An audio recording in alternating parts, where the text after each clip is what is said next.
All right, welcome in. Cube Show Podcast, college football podcast, coming to you on Sundays most of the time. I'm excited about today. This is an interview that I've been in discussions with for a long time. The timing just didn't work. Understand that he didn't want to do it at certain points in time where there was some controversy about what went down, what happened. But yeah, I think you're going to love this. Obviously, if you listen to this podcast, you like the trenches. So having another offensive line on the show is going to be great. And then having a guy that won a national championship in Alabama, won a national championship at Ohio State, talking about where college football is today, his experience at different levels of college football, different things his teammates have said. Seth McLaughlin is going to be with us, starting center for Ohio State going into this season, wins the Remington Award, gets a national championship, vindicates a lot of what people thought about him the previous year at Alabama by how he played and what he did. He's just a cool kid, man. He's a great young man. Really proud of him, and I feel like I just want the best for him. And you're going to see some of these emotions come out in this interview with different things that we discuss and talk about. He's going to talk to us about Jeremiah Smith. He's going to give us the lowdown on Ryan Day. He's going to tell you some traditions at Ohio State that I didn't know about, and I don't think a lot of you know about that are pretty cool. We hear about, obviously Roland Toomer's Corner, and we hear about Walk of Champions, and we know about the cowbells and a lot of different things that happen in the Southeastern Conference, but there are some of these traditions other places we don't all know about. So we're going to talk to Seth about it, but we're brought to you by Wickles Pickles. Wickedly delicious. We always have them on stock right there. They're beautiful. They're wonderful. Get in there. Check out some Wickles Pickles today. And Super Bowl Sunday's coming up. So you're going to need different ways right there at Wickles Pickles to come up with new ideas, come up with new dishes to serve.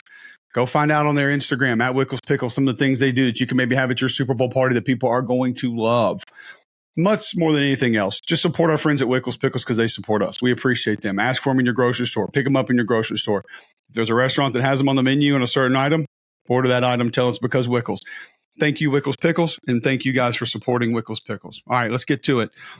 I don't want to take up too much time. There's some other things going on in college football that are great, but I'm not going to waste a bunch of time doing that because the interview is a little bit lengthy, but I think it's all worthwhile. And I think it's all awesome. And I think you're going to love it. Tell me in the comments if there's somebody else you want us to try to talk to, how you like the interview style, if you want us to keep doing more of that. And then tell us what you think about this interview with Seth because I think you're going to like it. Seth McLaughlin, former Alabama and Ohio State center. All right, I'm pumped to welcome in Seth McLaughlin, offensive lineman at Ohio State, formerly Alabama. National champion at Ohio State.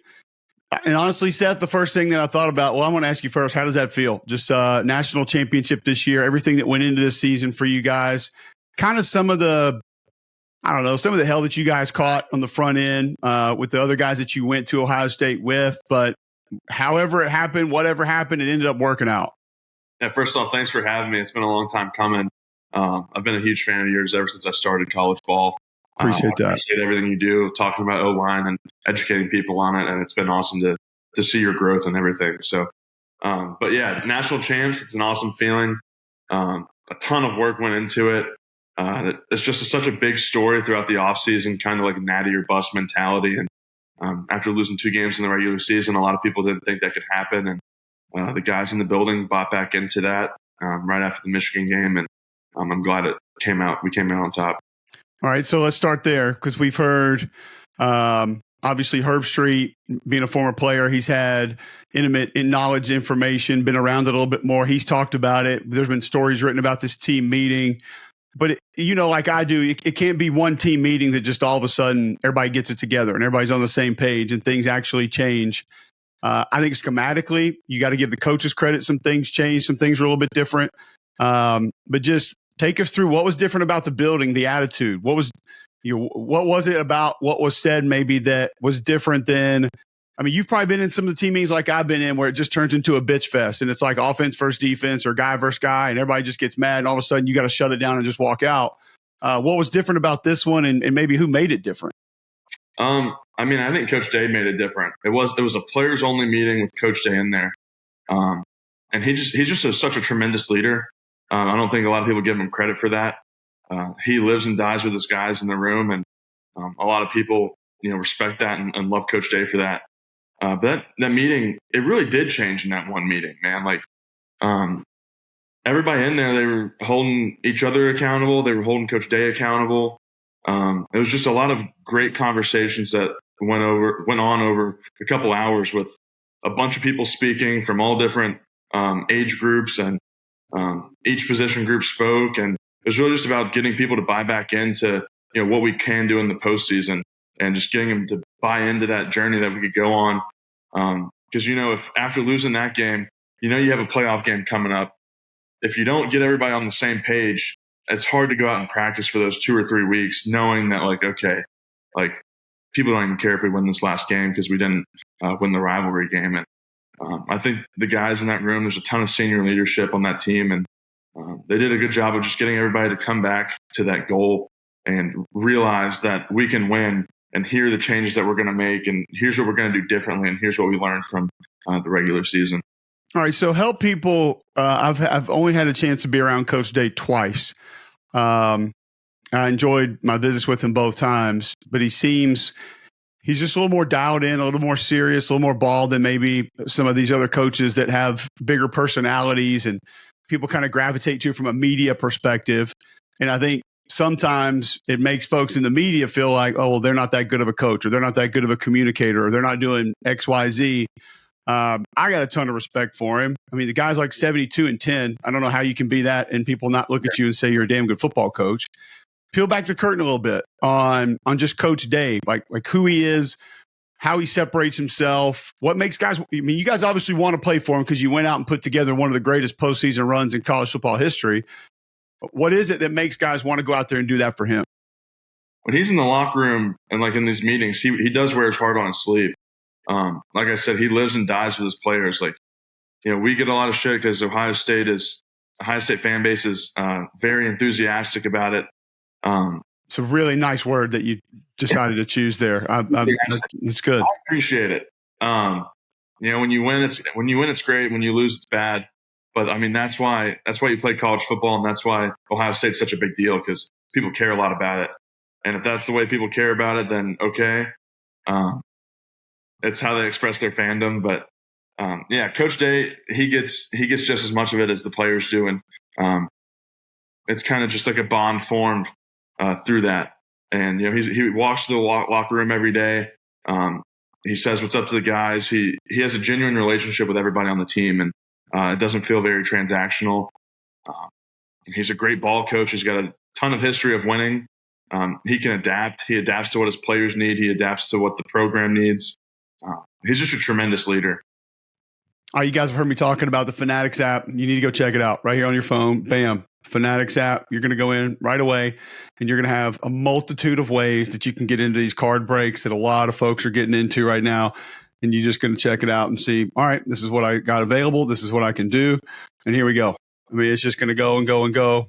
Football cards, baseball cards, basketball cards, they even have Star Wars and Pokemon. Never been any of those breaks, but I'm sure they're fun. I'm sure they're cool. If you're like me and you got young kids that are getting back into the hobby, you want to check some of these out, and you see some of the prices of Topps Transcendent, of Topps different cards like triple threads, and you're just like, man, I can't do that. Go get in on team. Go pay a little bit less or a lot less and find a way to just be a part of it. Maybe find some of the cards that you want. The Fanatics Live app is in your app store. Download it today. See how you can get back into the hobby and see how you can maybe go find something new to pick up or something that you're going to want. Maybe you hit a one-on-one Shohei Ohtani and you're able to pay for your kids' college. You never know what's going to happen. It's great. I'll be on Pizza Pulls on the Fanatics Live app Tuesday noon. We're going to be doing college football card breaks. We're doing Chrome Sapphire this week, each and every week, each and every Tuesday. Fanatics Live app. You see the link right here on your store. You go right now, sign up, you get $25 on Fanatics. So that'll get you into a break. That'll get you a team. Maybe if you want to come in there and look for a Nico Iamaleava or look for an Alex Orji signed card, even though he's heading to UNLV, you got a lot of different options there that you can go get that Ashton Genty. Come on down to Genty Town. We'll get you there. Fanatics Live app, and go see my friends at Pizza Pulls on Tuesday. We'll be breaking some cards out there, talking some football. But download that Fanatics Live app today and see how much fun you can have. Did you guys have any inkling of what was going on with this family? We've seen now stories written about the armed guard and kids not going to school anymore. Did you guys know that was happening? We didn't know all the details. Yeah. I mean, we could probably assume. Yeah. Did you have a better idea how to manage a little bit of that because of where you came from?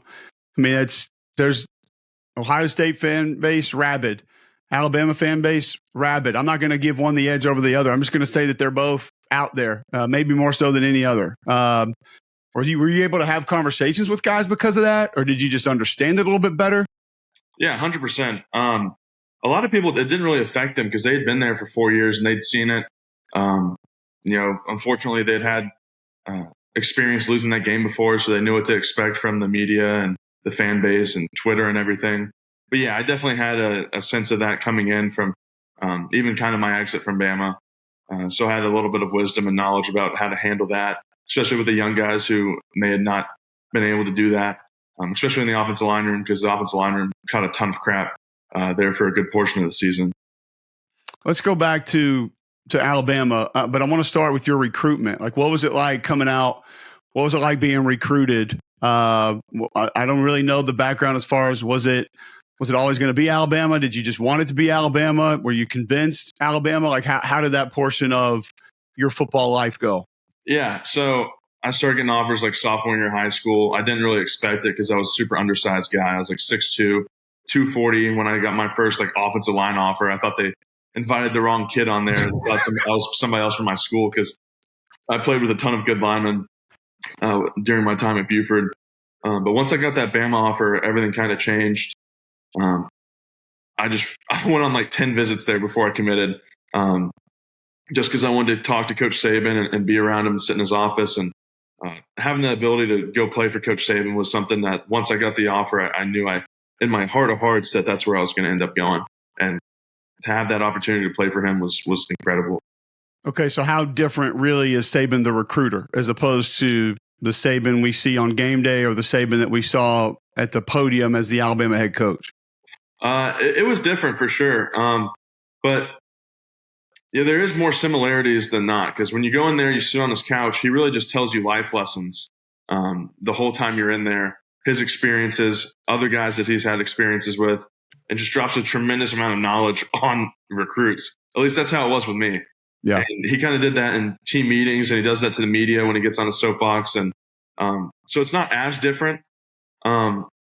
Maybe the fact that just like trying to get me there. And, once I was there, it was about how to get better, how to put on weight, how to learn the offense. So it got a lot more instructional and kind of like, here's what I need you to do, instead of like, come on, like it'd be awesome if you joined. I'm also interested in, you have a very unique perspective. I don't even know if you know this yet, of where college football was and is. Now I can talk about, a lifetime ago when I played, or even a decade ago, how different things were. But when you started playing college football to when you finished playing college football, those are two different like galaxies right now. Have you had a chance to sort of sit back, especially where you went to school initially? Because that is, I think we picture that as like robotic and just like these train killers that walk in the facility every day. These guys that just know how to handle everything. And if you don't, there's other guys around you that are doing it. And everybody's got this mission and they're going to find a way to get there. And like you said, Saban goes into the ultimate of explaining what he needs and the coaching and the teaching. And then you go to Ohio State, which all the surroundings are very similar to just the facilities, the resources, the fan bases, and the talent is very similar. But yet the locker room portion of it is totally different now than when you started. Do you see that? Do you notice that? Yeah. How real is that for like guys walk around that are actually doing it, that have been around it as long as you have? Yeah, 100%. Because when I first got to Bama, Scott Cochran was still the guy. It was such a huge culture shock. I was making $620 a month on stipend, using all my dining dollars to get Domino's, and really enjoying that luxury that I got. Because you get like $250 per semester to use at campus dining. And I would just go get $250 worth of Domino's like throughout the semester. I had to pace out what I wanted to do. And do you go for the cheesy bread or just the pizzas? 100%. You get the deep dish pizza, and then you get the cheesy bread. The black box. Oh God, so good. Yes, black box good. Domino's, or I like the nuggets there too. Those are pretty good. But yeah, so going through that, being with Coach Saban before NIL, then it was the year where NIL was kind of a thing, but only for like the star guys.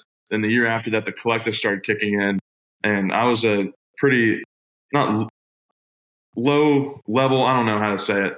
I wasn't super high on the priority for receiving NIL funds. My first couple of years, just because of who I was. I knew I wasn't going to transfer if I didn't get money.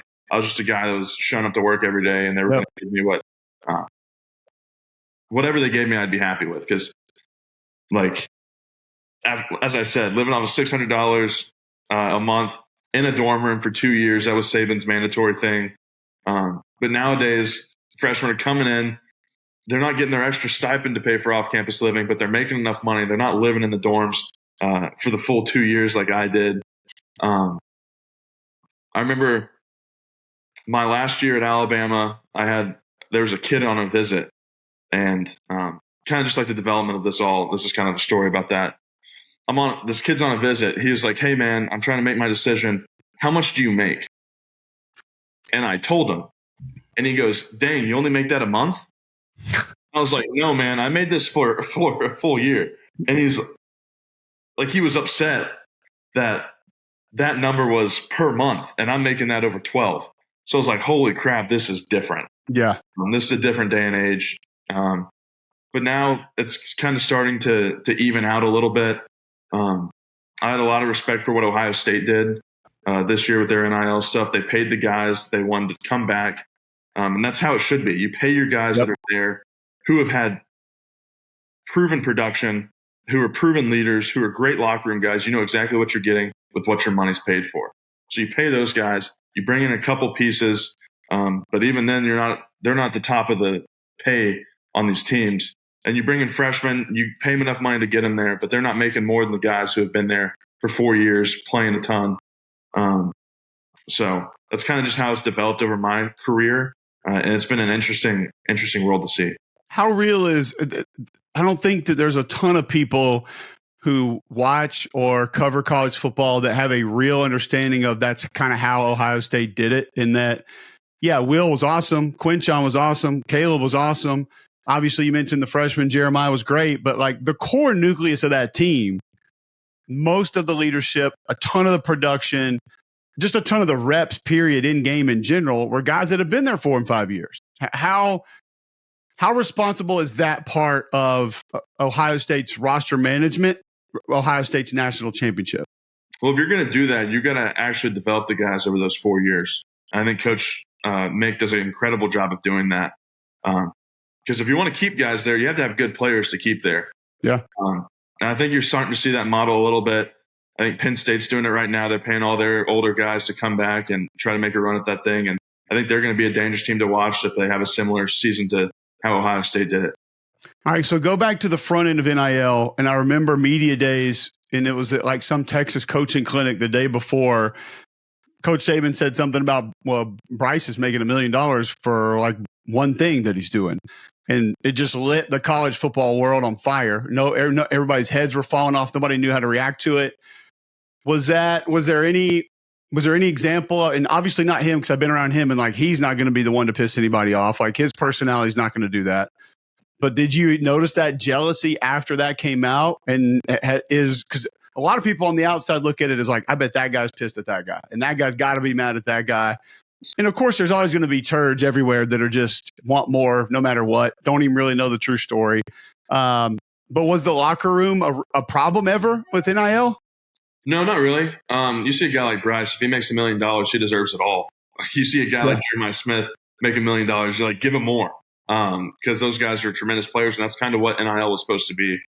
To get those guys who actually can go out and put their name on a billboard and have like recognition. If they're making money that way, then great. I think the only jealousy I saw was when, a freshman 5-star who you'd been in the lifts with, and he's soft, he's dropping the weight, he's not finishing the reps on his workouts, and he's showing up in a new car. While the older guys are still making money, but not nearly as much as this freshman who's clearly never going to pan out for the team. That's where I saw the jealousy at. Yeah. But even then, it didn't affect the day-to-day. Because the rest of you guys were probably essentially on board with it. I mean, you might not be acting jealous at the same time, but you're kind of like, yeah, I get it. I mean, it's not how it should be. So we're not controlling that. So a lot of people were just like, all right, well, I can't really focus on that. You mentioned Jeremiah. Like, who is this guy? I mean, it's all we see, these ridiculous catches, this like It looks like a tight end running Devonta Smith type routes. I mean, it's insane physically what he does. Give us maybe a story of something you've seen him do that we hadn't seen him do that's just next level nuts. And like, who is this guy? Yeah, when he showed up day one, I mean, we knew we had a stud. The way he carried himself, it wasn't like any freshman that I'd seen other than Caleb Downs, who carried himself in a similar way. But I mean, in the weight room at Ohio State, we do a ton of competitions, man versus man, like picking up dumbbells, who can hold them the longest, who can hang from a rod the longest, stuff like that. We did these things like bike sprints on these Echo bikes, and it shows you how many watts that you're doing. And we had a whole team bracket. Every single guy on the team was on this bracket, went all the way through a tournament, and he came in like second. So he's beating like powerful linemen. Yeah. Like incredible. And that was like when I first realized, like, holy crap, the amount of athleticism and strength and power this guy has is completely different than anything I've ever seen. Because, I mean, to finish as a wide receiver, to beat a bunch of powerful defensive ends, D tackles, O linemen, tight ends, I knew that at that point that kid was a freak. All right, so you mentioned Caleb, and I feel like this is it's an interesting dynamic because a lot of folks don't realize in a college football locker room, like the offense and the defense don't hang out a ton. Like we're not around each other all the time, even on the practice field. Like they're way over there on their own field, we're on our own field, and then you come together for team. And then on top of that, Caleb was a freshman when you were with him at Alabama. And then a lot of times redshirt seniors, juniors don't hang out with freshmen too much. So I don't know how much you guys actually interacted at Bama, but then he comes to Ohio State with you, not obviously holding hands at the same time, but you guys both go together. Did that ease things? Did it make it a little bit more comfortable, or was it just kind of like, oh yeah, that's that dude I saw in the weight room and intercepting passes on the practice field? I was pretty familiar with Caleb his freshman year because I always had a lot of respect for him just because of how consistent he was. Like after every practice, after every lift, if you were to walk in there about 5 minutes after, you'd see him in the cold tub. And that's kind of where I noticed him because I was in there as well.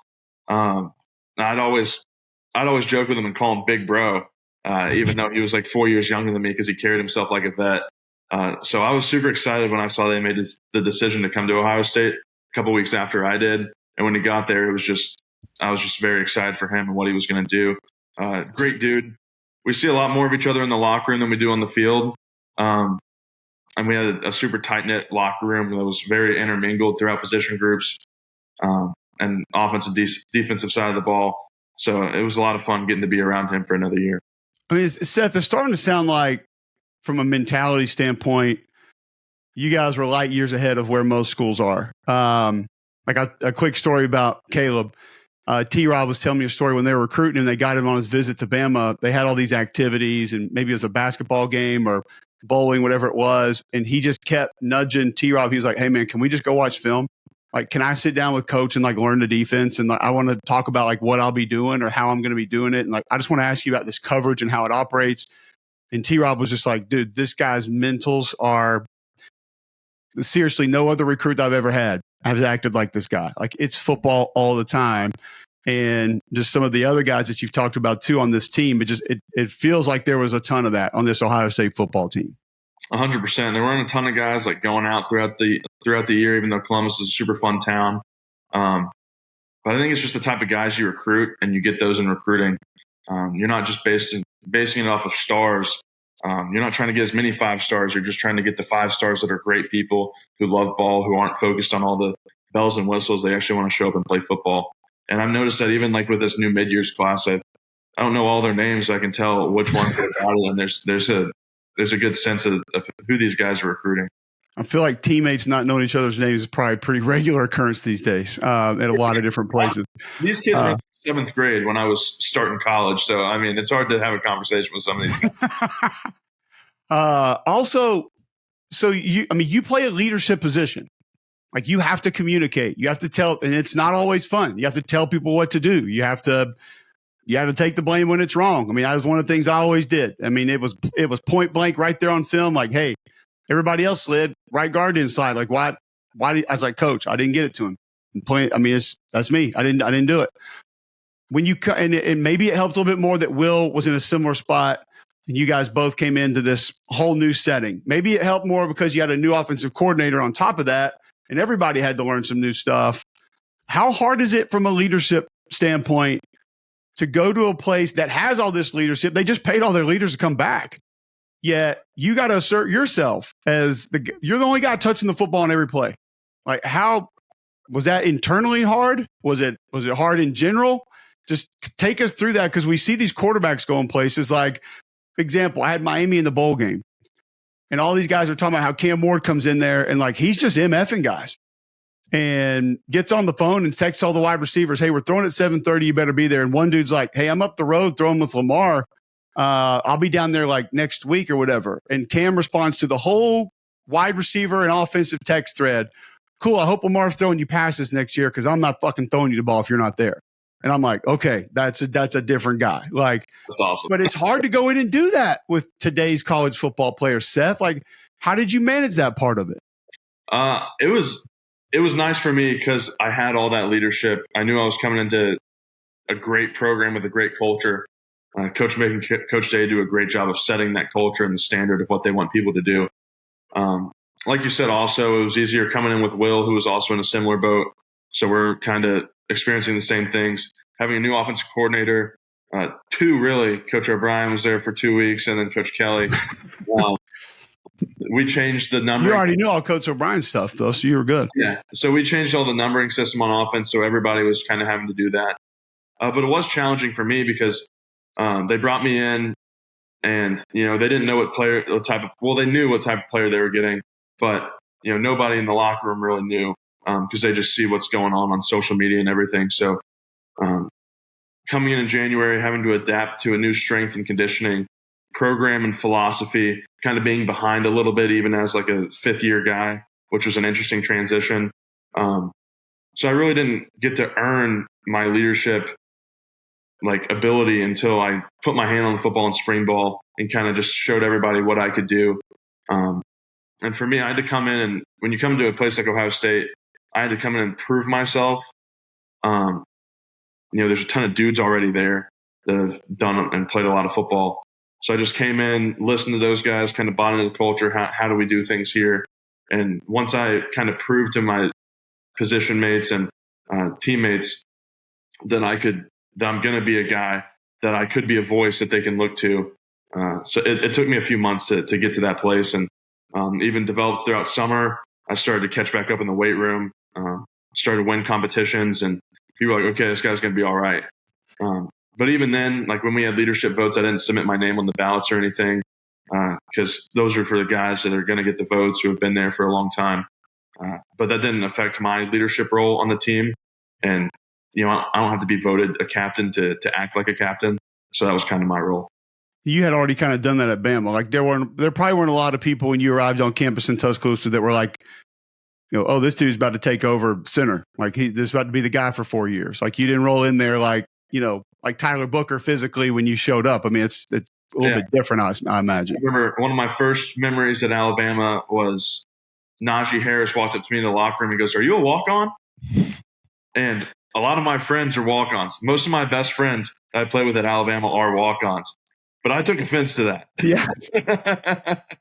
Love those guys to death, but that one will always stick in my brain. That's amazing.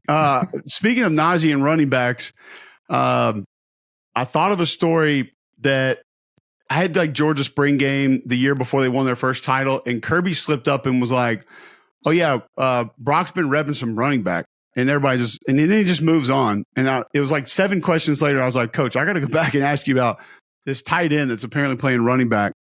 Something similar happened to you guys this year, and it made noise for a day, and then it completely went away. How real was Caleb at running back stuff? And if he was there he was obviously there because Coach Day said it. Did this dude start at tailback if he wanted to? Probably. He's a great athlete. He did it in high school. He got a couple carries in practice, just kind of a gadget thing. We just had a running back transfer at that point in time. He transferred to Colorado. So we were kind of just trying to figure out what the depth was going to be. We didn't know what we had in James Peoples yet, who was an early enrollee freshman. So, he definitely could do it. It wasn't a huge thing in our off season was getting this guy the reps at running back by any means. But he got a few reps, and he made some plays. It's pretty cool though, just to think that that was even feasible or possible. I want to go back to leaving Alabama. I know this was probably not an easy choice. I mean, you had a great career there. You're a starter, played good football. You guys won a ton of games. And obviously the situation with the leadership there was about to change, but just take us back to ultimately making that decision. What were the factors? Like, what was the checklist of do this, don't do this, want to stay, not want to stay? Like, what roles did the coaching change have? Did the fan base have? Like, where was your brain on, okay, I need to maybe go try this somewhere else for one last year? Yeah. My last year at Bama was a crazy year. I didn't play my best football. I was just struggling a little bit, kind of adapting to that role, like new quarterback, new offensive coordinator, a bunch of new guys on the line, kind of eating off a little more than I can chew, with like a leadership aspect and kind of getting everybody on the same page. I felt like I'd become stagnant with my development, not by anything that my coaches did, just because there's a ton of younger guys that need to be developed to get on the field and play. And when you're the guy that always knows what he's doing, there's a lot more coaching on what people are doing at that point than how to do it. Yeah. So I just knew I kind of wanted to leave and get more development on myself. And I thought that I could do that if I switched programs and I changed. That definitely culminated. All those thoughts kind of culminated after that Rose Bowl game. I get back in the locker room, I check my phone, and everything's blowing up, kind of placing the whole loss on me. And I see my address get leaked on Twitter. Jesus. So it was kind of a surreal moment. I had those conversations I needed to with my position coach and head coach. Talked to Coach Saban. He didn't want me to leave, but he told me he really understood why I'd want to, but he wished I'd come back. And I was like, I'm not going to do that. I just got to go and find a new place to grow and become the player who I knew I could be. And I'm glad it worked out that way. So get back from the Rose Bowl, like the third or whatever, have my conversations on the 4th, transfer on the 5th. I'm at Ohio State basically on the 6th.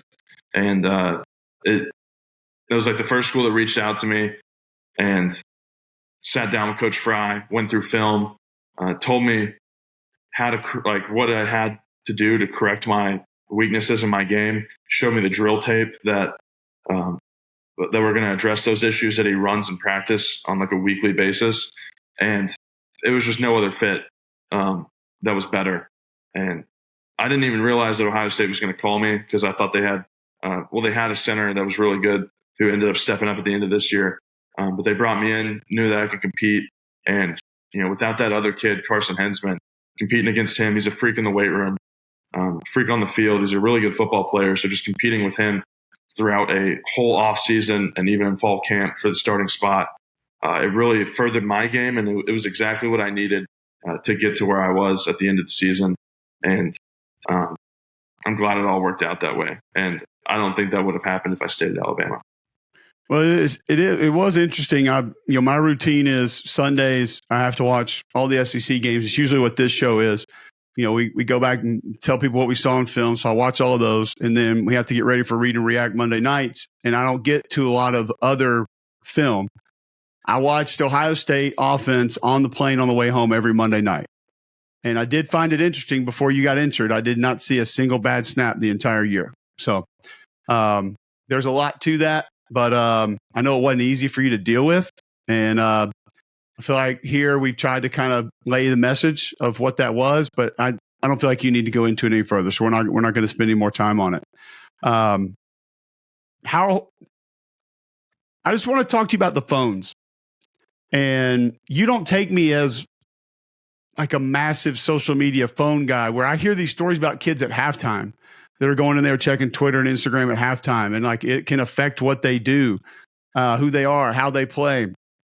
And I don't think, Seth, that this really hit me until it was later this season. And there was a school that I was at whose locker room is close enough to where it was the easiest access to a bathroom. And before the game, I was like, I got to use the restroom real quick. And I walk into the locker room. This is after everybody does like their little personal warm up. and then you come back in and get all your gear on, and then you go do the team warm up. So getting ready for that. And I walked through this locker room, and it wasn't all the players, probably 50 something guys. And I promise you, every single kid was sitting there staring at his phone in uniform. And I'm just thinking, there's no way that I could have been my best me as a player if that was right there and I was attached to that 45 minutes before kickoff.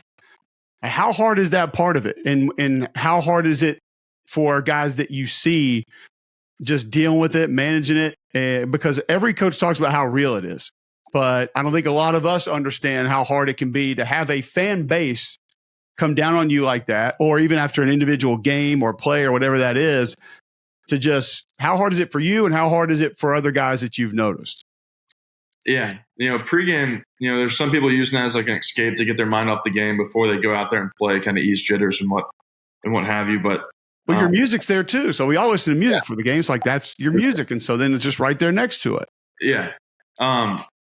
You're getting a bunch of texts from your family, like good luck, like probably text from your girlfriend, like I love you. And you're having to like text all of them back because people, like I feel bad if I don't respond to like a good luck text or anything. But it's definitely a new day and age with all that stuff. And, when it's good and you search your name, it's great. You get a lot of positive feedback. It feels great. When you make a bad play, you're like, oh no, they're going to be talking about that on Twitter. That's the wrong mindset to have. But, personally, I've had that thought before. And I kind of just laugh about it now. But it did take a lot of growth from me, and it was a great learning experience. Kind of going through what I did at the end of the year last year. I forget who first told me this in my college career, but it might have been Coach Saban. He said, if you wouldn't take advice from somebody, don't take criticism from them. Now, if people I've heard him say that a bunch. It's a great quote. Yeah, it's a great quote to live by because, if your coaches are criticizing you and telling you what needs to get better, that's cool. But if you have some guy on Twitter telling you how, because they don't even know, most of these people don't even know how to play football. They're just saying objectively what happened and how to fix it. They don't know why it happened or what goes into it.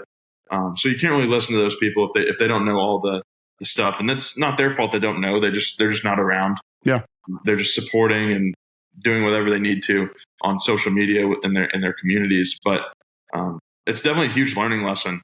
And now, I deleted Twitter during the year when I was playing. But after I got hurt, I got back on and I was reading everything. It's a tough world out there if you're going to live and die by what people think about you on social media. And that's a lesson I wish I would have learned earlier in my career. It's just different. I just appreciate you correcting me on the difference between duo and inside zone in our DMs and not publicly on my timeline. So I appreciate that. Not throwing me under the bus there. It's motto. That was nice of you. All right, let's go into this off. Well, first off, before we get to that, the two schools, where are they in your heart? How will you manage? Have you thought at all how you'll manage it? Like when you're me and you got a couple kids and you're married and like football is not going to be a real thing for you to actually physically do anymore. Like how will that be 20, 30 years from now? Have you have any idea? No, it's going to be an interesting thing to juggle because in my heart, I still feel a lot of emotions from what a lot of people said about me there. It kind of was a driving factor of, my motivation in the off season. I have a lot of love for that school. I have a lot of incredible memories there. I have 2 degrees from that school. Won a lot of football games there. Personally started in 2 SEC championship wins. I did not have many losses while I was there. And I got a lot of love for the guys that I played with, the coaches that I played for. And I'm not really going to allow fans to kind of ruin my feeling of that school. I'm not going to allow 5 Twitter accounts that probably didn't even attend that school to ruin my feelings and my love for that school. But what happened this year at Ohio State was special. Yeah. And it was something that I think, was from up above. Like it was a God thing that they put me here with the people I was around, with the coaches and the men and the leadership in this room. And all those seniors, just to be a small part of that story is just an incredible blessing. But I was a consensus All-American at Ohio State. I'm going to have a Buckeye tree outside the stadium, for the rest of my life. I'm going to have a Buckeye tree in my backyard that they send you. All right, hold on. Tell us what that is, because like us Southerners don't. I don't think a lot of people in SEC country know what that is. Like we know Walk of Champions and retired numbers, that kind of stuff. Like, so take us through what that is. It sounds awesome. Yeah, so I mean, kind of like Walk of Champions. You look down, you have your name engraved in the stone on the ground. You can always come back, point, hey, look, hey son, this is my name. This is the year that we won. Here's what I did for this team.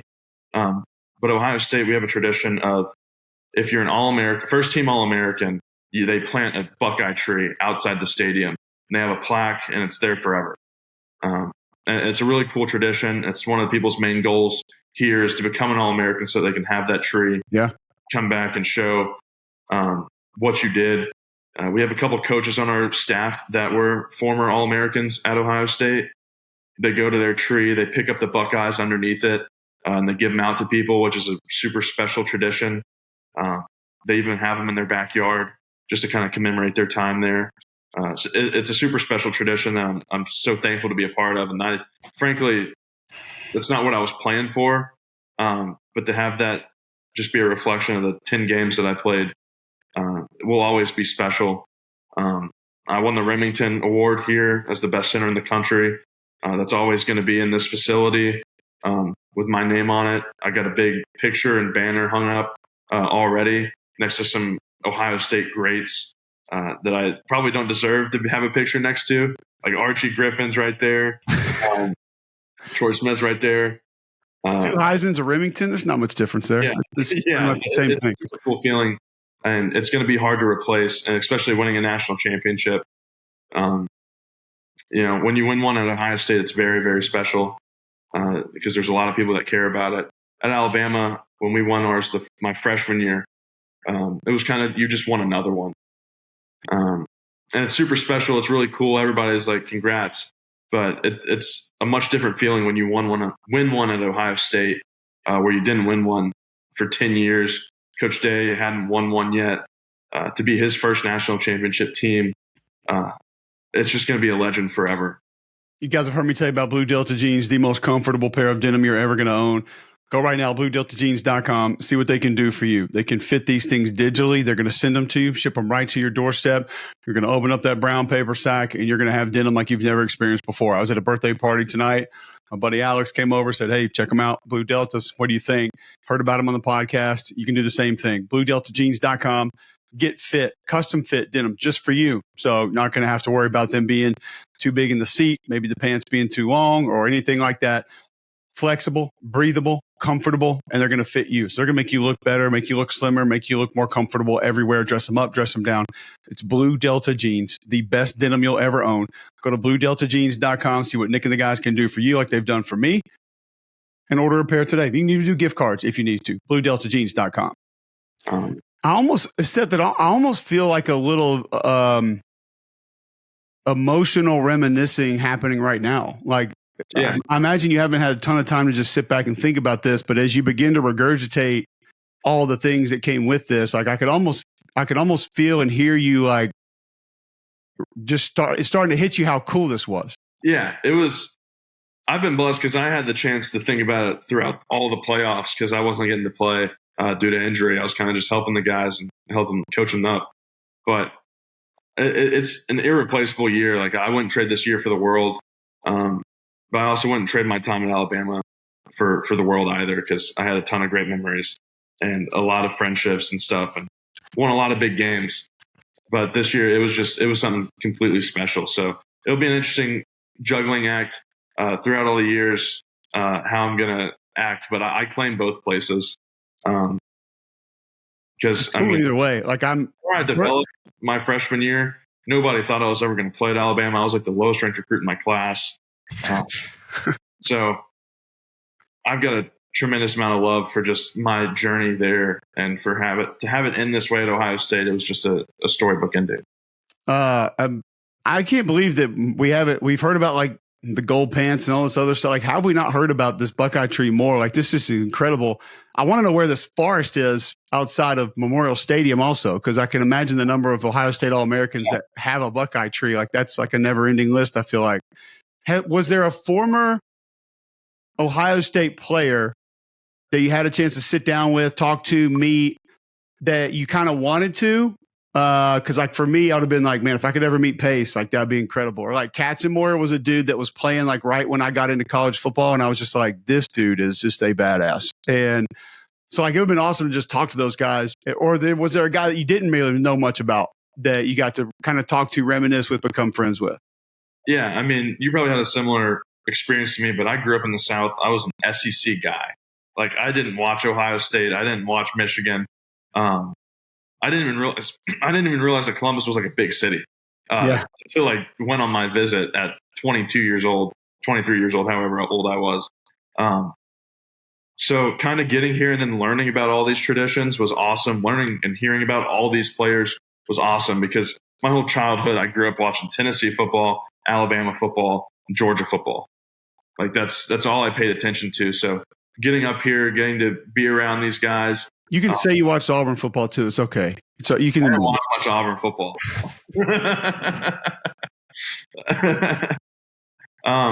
But yeah, when I got here, people kind of nudged me like, you know who that is? I'm like, no, who's that? And it was like James Laurinaitis, like one of the best careers of a linebacker like in college ever. Like a lot impact trophy, Butkus Award winner. His dad was one of the Road Warriors. Like, come on. Yeah. Like, so just learning about all those guys. I got to meet AJ Hawk. That was cool. Just because I'm a big fan of the McAfee show. Yeah. But just learning the traditions and the legends that, you know, you grew up in the South thinking SEC football is supreme and that we have all the culture and all the legends and stuff. Just to get here and then learn about all that was an awesome part of the whole experience too. See, that's what people your age don't understand. When I was early in my college football career, game day didn't come to the South a whole lot. Like it was Columbus, Ann Arbor, you know, they were out at USC, maybe Texas, and like the Michigans, Ohio States, like they were the ones that everybody paid the most attention to. And then Tennessee, Florida started a little bit of a run. And then other teams had a couple of good years, but it was like the SEC was the one that felt like the championships were kind of unattainable. I know people find that so hard to believe, but that's the reality of what it was. But man, it's funny what you said about Columbus. You didn't know it was a big city. The first time that hit me, I remember like watching wrestling as like a freshman in college, and like WWE Raw was in Columbus, and I'm like, wait a second, how does Ohio State get wrestling and like we don't in Auburn or like Tuscaloosa or Athens? Like what the hell? Like what's going on here? Like Starkville doesn't get WWE Raw, and I'm just like, this is crazy. That was like the first time it hit me that, oh no, it's like an actual city in Ohio. So I want to talk to you quickly just about Chip's offense. There's something I had to get to with you because I love watching it. It's just incredible the stuff that he does, like the visual deception, finding ways to just steal eyes, get people out of place. Is it harder to learn? Is it harder to play in? I know it's got to be fun to play in because you know you're going to get guys in positions that's advantageous for you to be able to block them. Yeah, I love playing in this offense. I love like how the play calls come in and all the information that we get before the play, because by just this one number, I get who's to my right, like how many guys are out there, what scheme it is, who's going to be involved with me on the backside. Like I know everything. I don't even have to really know a formation. As long as I hear the number, I know how many guys out there. So that's a ton of information I got where, you know, in Coach Saban's system, I was only getting like, hey, it's inside zone right. But now I know it's inside zone right with a tight end who might come back, depending on rotation. So it made like the mental part of the game really cool to see how they developed that system. So like when you say come back, you're talking like could be one example, but you may get a split or you may not on the inside zone. Like, and that's just dependent on coverage. So you know that could happen, that might not happen. And you're getting all those indicators with just one play. Yeah, within the play call, which was super cool experience. You know, when I was playing, we really just lined up and ran inside zone my first 10 games, it felt like. And then after our offensive line injuries, it got a lot more creative. So I was kind of bummed about that they started to do all the cool stuff as soon as I got hurt. But in the playoffs, I mean, we were dialing up. There was some plays where we'd have 5 guys, including the center and the quarterback, stacked behind each other at the same play, all going different directions. We'd be running GT counter with a slider coming back. It was one of the plays that it was that RPO that JJ scored on against Oregon. if you go back and you look, there's going to be a guard and a tackle, JJ, the quarterback, and the center in front of him. So to be a linebacker, like, oh, you go here, and pass off everything, it's just insane. Some of the stuff, like you brought up the play that we were DMing about, like the duo with the wrapper based on, the look. It's just hard stuff to defend against. And the back basically showing counter with his footwork. It's just like it could. Yeah. If you're trying to decipher that play defensively, it could be like 7 different plays, and then you don't know where the ball's going. In a perfect world, you just have the linebackers sit there and just have their feet like set and don't move until you know exactly where the ball's going. But then we'll run the same motion that we run counter and duo out of, and run outside zone with a box count where the center's working to the backside linebacker, and you have numbers everywhere. So it was just super hard to defend. And if he's stationary, that's a big advantage for you guys. I mean, you have Quinshon Judkins or Travion Henderson on an orbit motion, tossing the ball. If your feet are set, you're not going to be able to catch up and get to the edge. It's awesome, man. I was a fan of Chip, been a fan for a long time, and I don't really think I was awakened to just how cool some of his stuff was until his UCLA days. I just thought it was hurry up, no huddle, spread you out, zone read, and maybe throw an RPO off of it down the field. And it's just like, no, man, this dude is like, he's doing literally everything. And the amount of plays that I saw that were just like literally back and forth. I put myself in a linebacker's position, like, all right, what am I keying on here? There's no way. Because there's not one thing that tells you, okay, we got to go to this B gap right now. That's going to be where the play is. It's just, it's like 11 things. It's just, it was fun to watch. And it's funny to hear you say how pissed off you were that it got a little more complicated later in the year. Yeah, it's just funny. I kind of give some of my guys crap about that. But, I mean, we got them from UCLA. We looked at their stats, and they were like top 5 or something in rushing. I'm like, if they're doing that at UCLA, imagine when he gets Travion Henderson and Quinshon Judkins. Like, we knew it was going to be special. Carson Steele from the friggin' mat. He's in the NFL right now, so like it's not like he's a bad player. But yeah, it's I imagine what Najee would have said to him in college. Yeah, 100%. All right, so what's next for you? I know still a little bit of rehab. You're out there working out with my boy AQ Shipley, who's a badass. I love AQ, man. You're gonna love working with him. He's awesome. And just kind of what are we hearing from an NFL perspective right now? It's an interesting conversation because I'd finally worked my way up. I was here in 3rd or 4th round grades previous to my injury, like mid-season. So I was really playing my way up, where coming out last year, I was going to be for sure an undrafted free agent. Now that I got this injury, it's very fluid. So we really have no clue what's going to happen right now, because it's all depending on how my Achilles recovers and if I'm going to be able to play next season, which I'm on track to like be able to play full go before training camp. So that's great news. Like if it was a couple weeks later of my injury, that wouldn't be the case. So there's a lot of optimism out of my part. So right now I'm just rehabbing, working with AQ, like board work, interview stuff, transferring all the knowledge that I had throughout my 5 years of college with a couple different systems and doing things to how the NFL looks at it. So that's been a ton of fun working with him. He's smart as hell. Like, yes, seen it all, been with all these coaches. So that's awesome. But right now I'm in Columbus basically through the draft, going out there every so often to work with him, doing Zoom calls and stuff. So it's a different process than what it was going to be before I got hurt, for sure.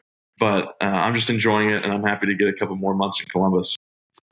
You've mentioned interviews. I'm taking all the credit for AQ's interview skills and media savviness, as he had never touched a microphone before he gets out there with us on the megacast for the Fiesta Bowl. So I'm taking full responsibility for all that. But, man, I appreciate you taking some time. I've enjoyed watching your ride. It's been fun. It's been cool to hear you kind of describe it and where it came from and where it is now. It's just amazing, man. I'm happy for you.